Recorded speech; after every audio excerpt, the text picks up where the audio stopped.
Well, I was born in New York City in 1946.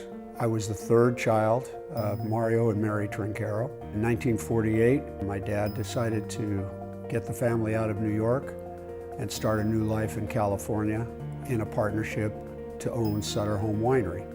I pretty much, as a child, just grew up playing around the winery. In high school, I began playing a lot of sports. I sort of found a niche in football. I was offered a scholarship to UCLA. Was a little disheartened that I was asked to play defensive line. The fact that I was a little disheartened with that situation and the fact that my grades kind of fell by the wayside my sophomore year, I basically decided to leave UCLA, go back to junior college and pull my grades up. And while I was at junior college, my old high school football coach asked me to help him coach the junior college team. When the season was over and I was talking to recruiters from various colleges that were coming to Napa JC to look at some of our players, one coach in particular, Tom Ramage from Weber State, asked me what I was thinking about doing for the next year. Tom convinced me to take a plane ticket and come out to see Weber State before I made that decision. I really enjoyed what I saw out there. I played for Weber in 1967 and 68. I had a pretty good career there. I really enjoyed the camaraderie and the friendships that I developed. I ended up graduating. Shortly thereafter, received my draft notice.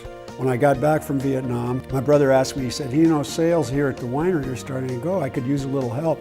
And things have progressed over the years. In 1972, the year I came to the winery, my brother was experimenting around with different styles of Zinfandel. Came across a product while trying to make a more intense red Zinfandel.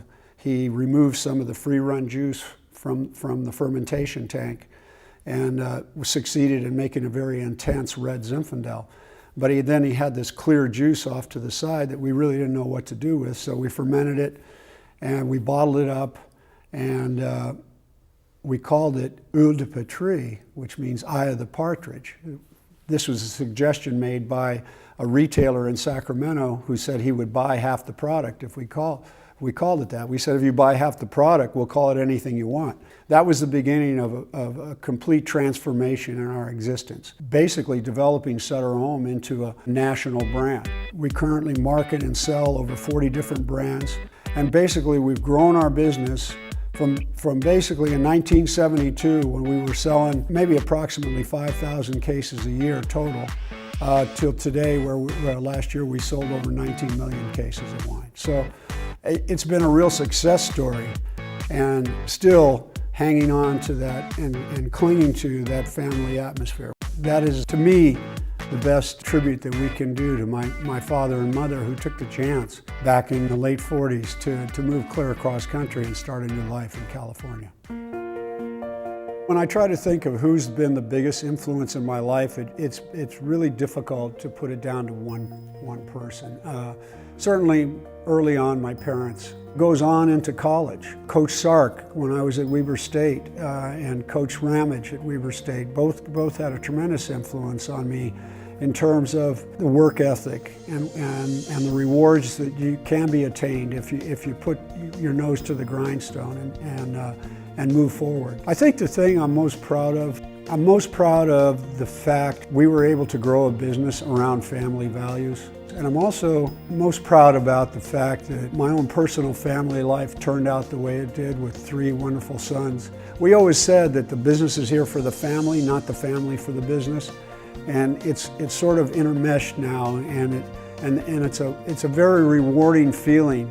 Why should you support a college like Weber State? I think the answer is pretty evident. We need more people that are educated in this country to keep up with what's going on in the global economy and what's happening in the world. Look deep in your hearts and realize what that college education has got you in your life, and what you need to do is give some of that back and hope that somebody else, some other young student coming up there into that college will have the same opportunities that you did. And if we all do that, then education can move forward and the entire country can move forward.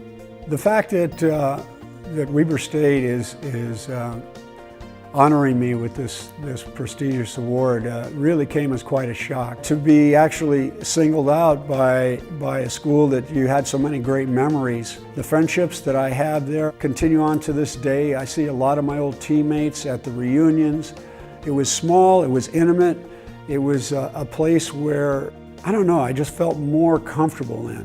I can't say how much I'm honored to receive such a prestigious award. Thank you.